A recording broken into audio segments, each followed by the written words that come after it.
tensión superficial y adhesión.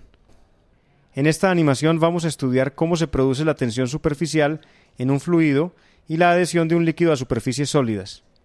La tensión superficial es la propiedad que tienen los líquidos de resistir fuerzas sobre sus superficies en contacto con otros fluidos o con superficies sólidas, debido a la cohesión que experimentan sus moléculas. Esta cohesión es el resultado de las atracciones entre las moléculas del mismo líquido cerca de su superficie libre. La adhesión de un líquido a un sólido está definida por la capacidad de atracción entre las moléculas del sólido y del líquido.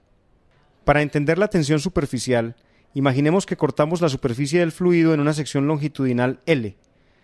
Para poder mantener la superficie en la condición previa al corte, es necesario aplicar una fuerza tangencial a la superficie, conocida como fuerza de tensión. La fuerza de tensión por unidad de longitud necesaria para mantener la condición de la superficie será igual al coeficiente de tensión superficial sigma igual F sobre L. La adhesión es la capacidad que tienen los líquidos de ser atraídos o repelidos por otras superficies.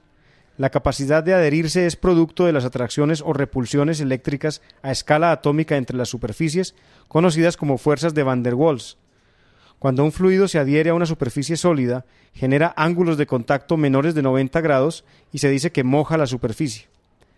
Por otro lado, cuando hay repulsión eléctrica entre las superficies, las fuerzas de cohesión del fluido son mayores que las de adhesión y el ángulo de contacto es mayor de 90 grados. En estos casos se dice que el fluido no moja al sólido o que éste es impermeable. Las fuerzas de cohesión y adhesión explican el concepto de capilaridad. La capilaridad es entendida como el ascenso o descenso de una columna de fluido dentro de un tubo de diámetro muy pequeño, en el cual las fuerzas de tensión están en equilibrio con el peso del fluido que se encuentra dentro del tubo.